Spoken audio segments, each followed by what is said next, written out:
Salut à tous, ici Christopher de Technicien PB en direct de Paintball 68. Aujourd'hui, on a reçu un nouveau produit qu'on va déballer avec vous. Il s'agit présentement du nouveau marqueur de Plaint Eclipse, le G-Tech.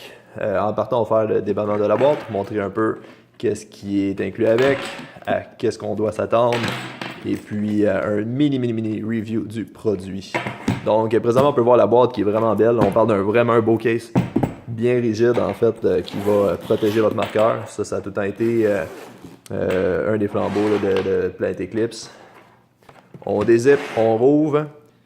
On commence avec le côté droit du case. Donc présentement on a la plug Plaint Eclipse, évidemment qui est inclus avec tous les marqueurs Plaint Eclipse. Généralement, on peut s'attendre à des qualités un peu moindres quand ça vient directement de la compagnie, mais Plaint Eclipse ont fait aucun compromis là-dessus depuis en fait un nombre d'années, depuis probablement leur départ. Leurs plugs sont vraiment excellentes. C'est inclus avec.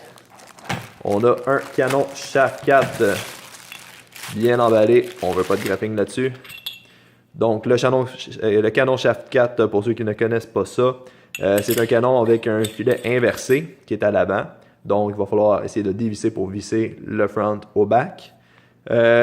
Aussi, le back, double partie mâle, double filetage mâle en fait, ce qui va donner la chance d'avoir plus long de canon, donc qui va donner aussi de meilleures performances. Parce qu'oubliez pas que la précision du canon va se faire dans les 6 premiers pouces.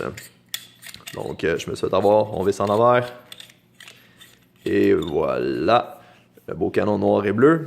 Présentement, un canon 6-8-9 de base, comme depuis plusieurs années, en fait, tous les canons Plaint Eclipse sont 14 ou 15 pouces, incluant aussi le filet 6-8-9. Donc, super bon canon. Même chose qui est inclus avec les GO3, CS1, ainsi de suite. Évidemment, juste simplement un peu moins de design, un peu moins de building, il est un peu plus sobre. Mais personnellement, j'aime ça comme ça, c'est beaucoup plus facile à nettoyer. Le manuel, toujours fidèle à eux-mêmes, un manuel vraiment bien détaillé en couleur. C'est vraiment en fait facile de trouver les indications qu'on a besoin. Tous les menus ont même inclus aussi la programmation si jamais vous achetez le board OLED, la carte électronique OLED pour avoir l'écran à l'arrière, un petit tuto sur les problèmes, ainsi de suite, mais on va y revenir plus tard. Donc tout ce qui est démontage ou quoi que ce soit est vraiment plus facile grâce à toutes les images et les explications. C'est un excellent manuel. On continue avec la partie gauche. Dans la partie gauche, avant d'arriver au marqueur, je fais simplement un petit tour aussi. Plaint Eclipse ont tout le temps inclus un nombre de pièces de spare vraiment assez élevé. Sérieusement, un kit comme ça avec une autre compagnie pourrait vous coûter entre, d'après moi, 30 et facilement ça pourrait monter jusqu'à 60$ si on y va pièce par pièce. Il y a énormément de pièces, beaucoup plus de pièces que vous n'en utiliserez jamais. Généralement sur pas mal tous leurs marqueurs, c'est rare qu'on va changer moindrement un seul O-ring, mais les entretiens qu'on a à faire quand on commence à changer les pièces dessus, c'est tout le temps après 2-3 ans. Donc c'est important de le garder parce qu'on ne sait jamais qu'est-ce qui peut arriver avec les marqueurs. Mais n'oubliez pas qu'il y a 2 ans de garantie sur les produits. 2 ans, c'est 1 an de garantie franc, puis si on enregistre le produit, on a un 12 mois supplémentaire. Puis, en fait, c'est ça. Les pièces qui sont incluses avec vont vous permettre d'avoir aucun problème. Tube de graisse Plaint Eclipse. Exactement qu'est-ce qu'on vend ici chez Paintball 68. Donc, un super bon tube de graisse. Juste à démonter. Le cover en aluminium, on le perce avec le bouchon. Le petit pic qui est au bout sert justement à ça. Avec la DAR 33, vraiment de bonne qualité. Les outils Plaint Eclipse. Il y a beaucoup de nos clients qui viennent en acheter parce qu'ils ont d'autres produits en fait qui n'étaient pas inclus avec. Les outils Plaint Eclipse sont vraiment de super. Les alunquis, désolé, de Plaint Eclipse sont vraiment de bonne qualité. Entre autres, en fait, pour leur solidité, la petite boule qui est au bout nous permet d'avoir un angle parfois en essayant de tenter de forcer. Mais ce qu'on oublie souvent, c'est que le cover lui-même est un outil en soi. Quand on vient les placer dans la fente, ça nous permet d'avoir une super bonne force quand on veut avoir quand on veut démonter des vis qui seraient peut-être un peu plus serrées à ce moment-là. Donc, ne pas sous-estimer un beau petit kit comme ça. Tous les joueurs de paintball devraient en avoir un. Le G-Tech. On y va avec le marqueur, évidemment, ce que vous attendiez le plus. Premièrement, la première chose qu'on voit, c'est que le marqueur est vraiment une très belle esthétique. Ça tire vraiment, on voit des composantes un peu du E-Tech 5. Ça ressemble un peu au ITA, vraiment entre le ITA, un peu de GO 3.5, CS1, ainsi de suite. Vraiment une belle finition. Là. Ça, c'est vraiment non négociable. On voit tout de suite là, que les produits Plaint Eclipse ont vraiment une belle qualité de fini. On sort le marqueur. Donc, un petit 365 degrés.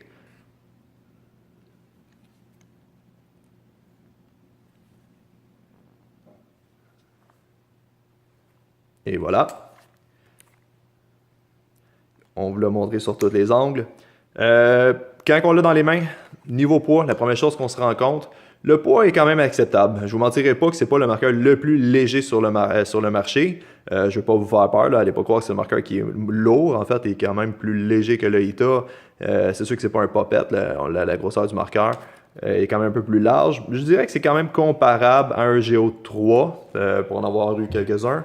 La prise, vraiment excellente. On voit qu'il y a une bonne espace entre le trigger frame et la poignée avant, donc la partie du garde de la gâchette et la poignée avant, le régulateur. Le pouce rentre très très bien. Il y a certains marqueurs qui ont un peu plus de misère parfois. La prise One Piece, une pièce, inclus avec le E-Tech 5. Donc le LV1 a même changé pour aller avec une prise comme ça. De la grip en bas, de la prise un peu plus en haut aussi. La prise est vraiment confortable, mais vraiment aussi, comment dire, sans dire collante, la prise est vraiment excellente, là. Il y a vraiment une super bonne prise en main. Donc le high cover, même chose aussi, que ça ressemble un peu à celui du Ita, en composite à ce que je peux voir, vraiment le plus petit possible, qui a le moins de chance là, que la saleté puisse rentrer à l'intérieur. Toujours sur le Macroline, donc on ne parle pas de marqueur tool-less, hose-less, désolé, un marqueur sans hose. En fait, moi, c'est quelque chose que j'aime bien. Je trouve que c'est un bon ajout à mettre avec un marqueur moyen de gamme. Beaucoup plus facile de réparation. Si jamais il y a des petites fuites ou quoi que ce soit, c'est beaucoup plus facile de venir couper la Macroline que démonter le tout. Quand il s'agit d'aller démonter, en fait, ça nous permet de ne pas avoir besoin d'outils non plus. On a juste à tirer sur la Macroline, puis généralement, on est capable de venir l'enlever quand même assez facilement.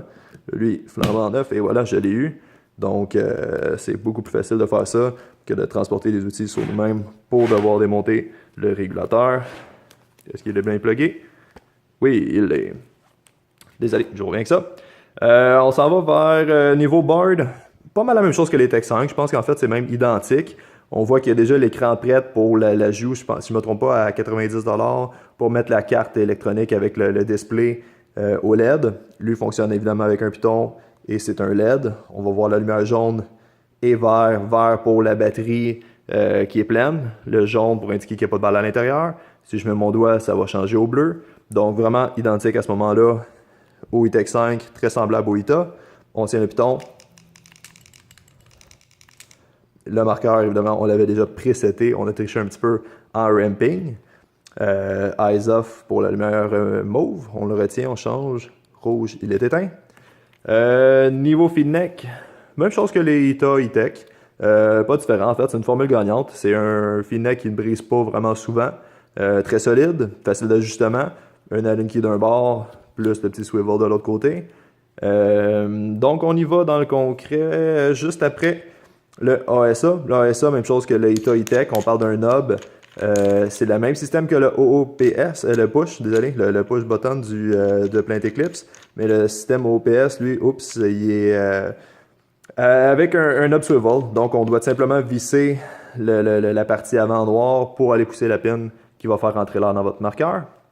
Et ça fait pas mal de tour pour ça. On va vous montrer tout de suite le système, ce que vous voulez voir. Premièrement, super bonne prise en main pour le système tool-less démontage du système de tir. Il y a vraiment un espace qu'on peut aller prendre pour lever, vraiment facile d'accès. Il s'enlève bien.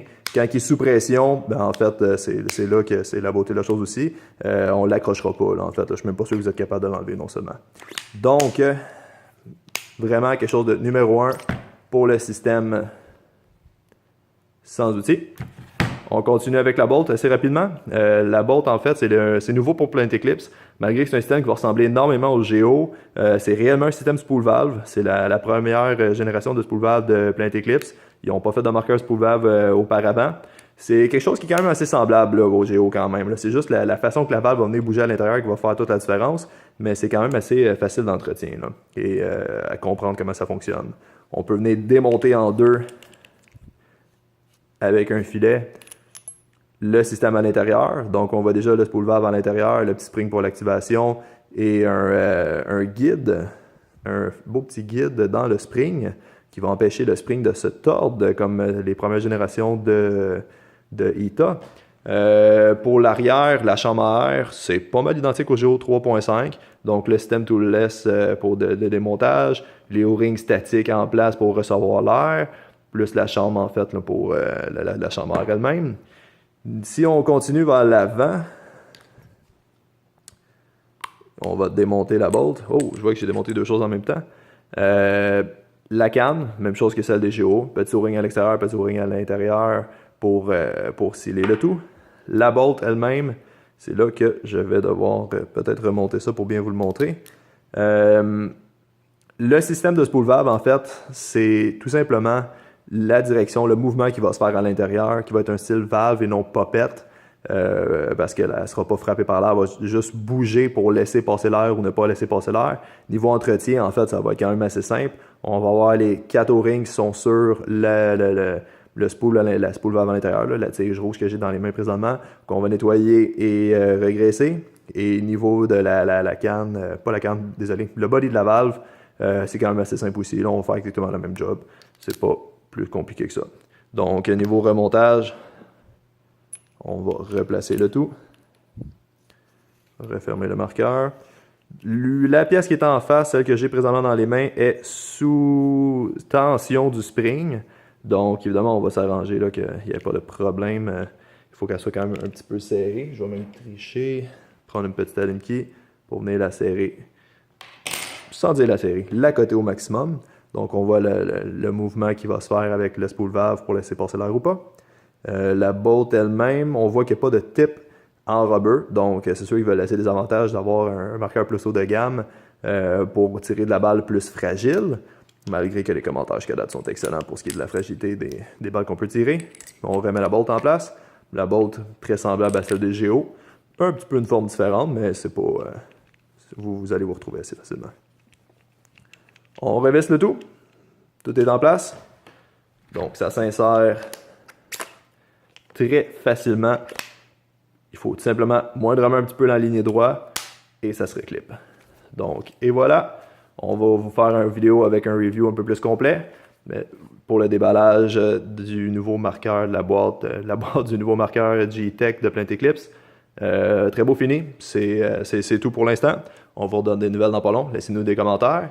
Si vous voulez voir les autres nouvelles, allez sur la page YouTube de Technicien PB ou directement sur la page Facebook de Paintball 108, puisqu'ils sont le seul centre qui peut faire les services et garanties des marqueurs Plainte Eclipse. Merci beaucoup et aux prochaines vidéos.